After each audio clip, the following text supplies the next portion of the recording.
Good morning, everybody. I am Lady Dre, and I am back with another video. And it is nice and warm outside here where I am. And I was thinking this morning when I got up that I wanted to tell a story of a narcissist hoover. So we call them narcissists, emotional abusers, toxic people. And toxic people can come in all forms.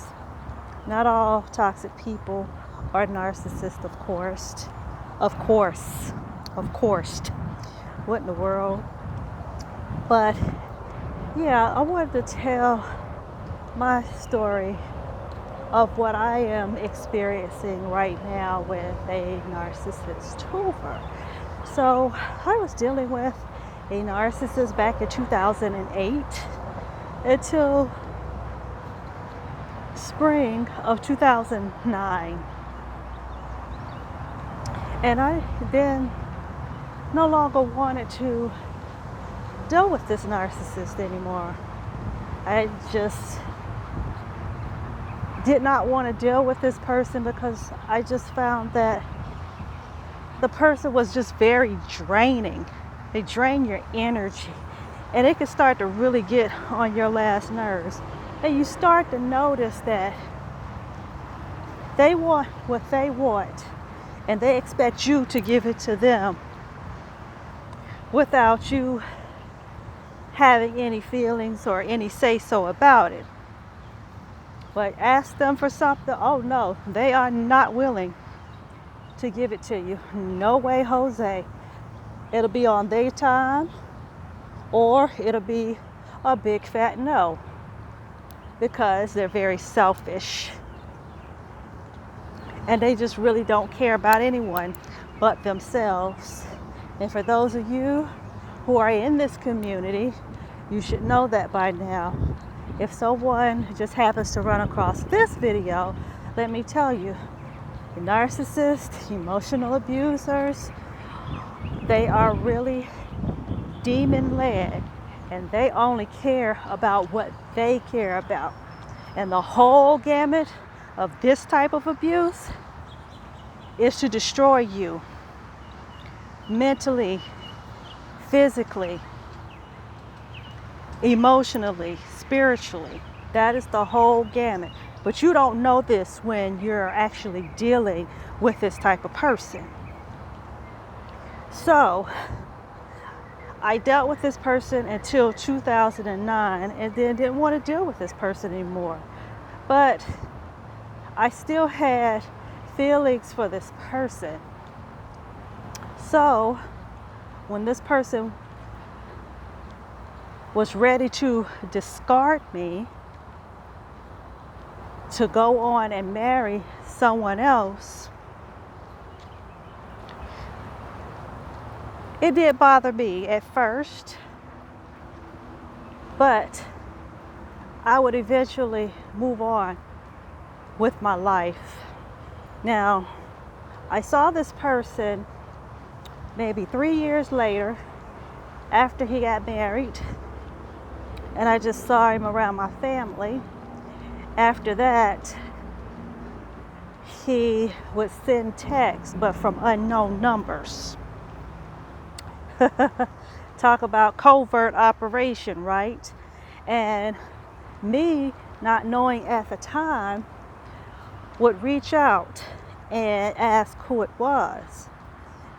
Didn't realize it again, but that was a test to see if I was still part of the stable, or the what some people would call harem garage. And as long as I responded with something, he would know that I was still there. Well, you learn a lot over the years. The internet, while a lot of people say Don't believe everything on the internet. You can learn a lot from the internet. And I started doing some research about narcissist abuse. Very interesting, the things that I learned. This person would try to sneak back into my life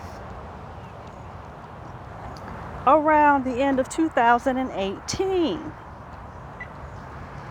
And what I decided was, no, I'm not going through this again. So when I got the text from, guess, an unknown number, and the text is in Spanish, I could read a part of it because I know a little bit of Spanish.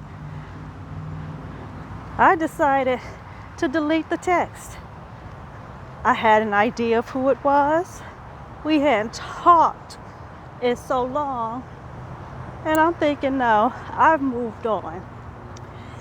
2019, this person would reach out to me through Facebook, through my LinkedIn page. They get desperate.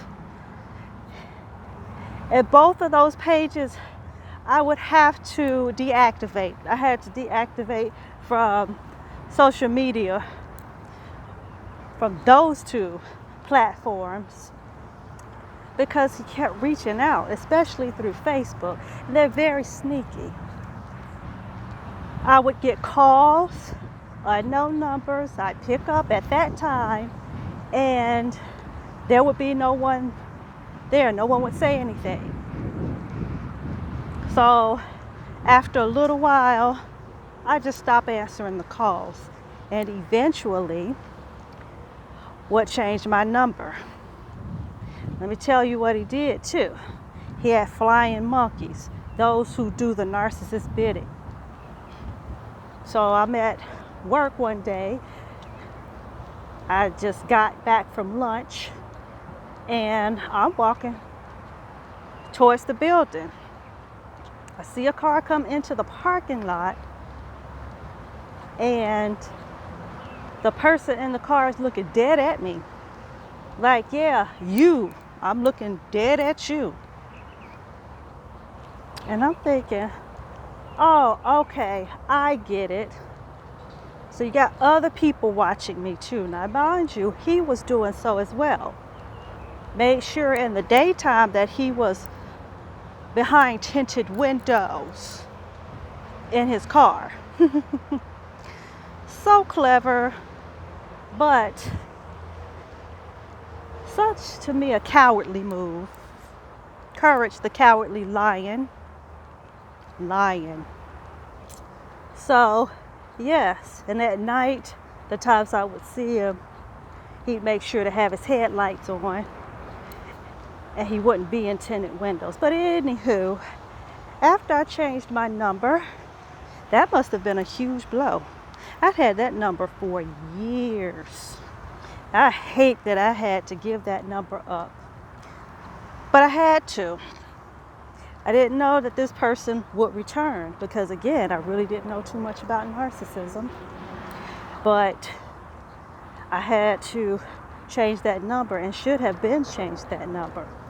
Oh, no worries. Later on, he would get that number, not by me, because during all of this, I still haven't contacted him and reached out to him. So, after I changed my number, this was back in 2019, this dude gets some more flying monkeys, comes to where I live, has these women to come to my building at 5:30 in the morning. Now I tell you how good God is. What God did in a dream was warn me, hey, someone's coming, I'm trying to get your attention. He's doing this by a storm, loud thunder, trying to get my attention. The Bible speaks of God speaking in storms with thunder.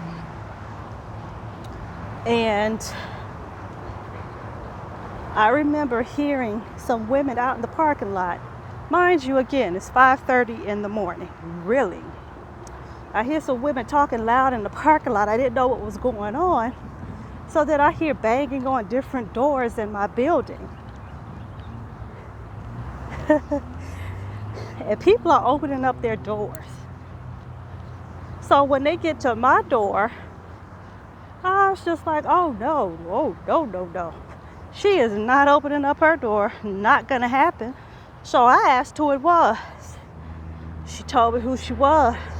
Almost shocked, like, she asking me, who am I? And I'm thinking to myself, yeah, I'm asking who this is. It's 5:30 in the morning. I'm thinking, you got some nerve. So she tells me who she is. She's looking for some guy. Didn't know if he was here. And I said, nobody's here by that name. Later on, it would click. It was him sending his flying monkeys to try and see where I live. I said, wow. That's really sneaky. I mean, I just felt like that was really dirty. So, eventually, he would find out where I live. And so I found out that not only am I being stalked by him, I'm being gang stalked. At home, at work. He's calling, sending texts, trying to get me to respond. And I'm thinking to myself, no, it's not going to happen. He even was able to get my work email, not through me, and titled it in a way that I could, or made his email address, he would give it a name in which I would know who he is. Did not respond. I did not respond. They will go through any and everything, any and every act. They don't care to try and get your attention and get you to respond. But I attribute the strength of Christ Jesus that he has given me to say, no. I'll give you the strength to withstand. You're not going to reach out to this person. You are not going to say anything to this person, because that will let you back in to more toxicity and abuse. And that is not what we are set up for, people. We're not set up to be abused. That is not what the Lord, and I'm sure that many of you have heard this, that is not what God intends for us to go through. We're not to be abused. You don't accept abuse. That's never a good thing. And when they are hoovering you, narcissist, and they're trying to get back in, that's not a good thing. That's never a good thing. It just means that they only miss access to what they had, whatever it is. And you do not open the door at all. You don't answer phone calls. You don't answer text. Be careful of the flying monkeys, because you never know who those people are. You never know. Be careful of the people that may come into your life while you're going through this, because that could be an unknown flying monkey. They'll get anybody to try to get you to reach out to them. So I just wanted to start off this first part by telling you what I experienced. And my whole goal is not just to tell you what I've experienced, but to also let you know in ways that you might not think make sense in a worldly perspective, but what I've had to do to continue my sanity and to keep on going. I'm going to make a part 2 to this to finish this off, and I'll talk to you guys later. Bye.